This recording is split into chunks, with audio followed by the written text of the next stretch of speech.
So far in our 30 days to better lighting, we've touched upon it and really gone into some depth on first getting the right lights and getting them in the right places for the type of lighting you're doing. Then we went ahead and we talked about applying IFCB, these basic design principles that you can apply to your lights to create some really incredible lighting. Now that we've covered that pretty well, I want to talk about setting up your console. Because at the end of the day, if you don't set up and program your console well, you're not going to have those great results that we talked about, right? We've shown you, and I've shown you, IFCB, how to get these great looks on stage. But if you can't trigger them efficiently and effectively and program them to work with your kind of show, then you're not going to have a great show. And so this is just as important as anything else we've talked about or anything else we're going to talk about. And it's why I'm dedicating a whole segment of our month, this is really part 3, to setting up your console for success. I was talking to a lighting designer recently, a professional in the industry, and he had gotten called in recently to light a famous performer. And he had gotten the call at the last minute.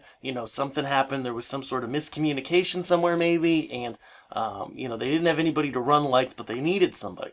So they called him. He got to the venue, had just a few minutes before the artist was going to go on. It was a fairly chill thing just because it was daytime. But still, he wanted to create as good of a show as possible. So he said, great, I'll boot up the console. Start using what's already in there and add to it as I go along. But the problem was, he booted up the console and all that was there was that the lights were patched. There was no programming done. And so unfortunately, his show suffered. And, in debrief, he was able to share with the management, hey, we can do a much better job at this and we can have a much better show if we prepare well. And so this week, that's really what it's all about. It's not just about patching your console and doing a few technical things right, but I'm going to walk you through and show you and give you an example in various types of consoles how to set things up so that you're able to be unencumbered, to be so you're not held back by your console or the way you've set it up as you go to program and run your lighting in whatever context you're in. You probably notice here I talk a lot about bands, mostly because bands and music make up a lot of what people are lighting out there, right?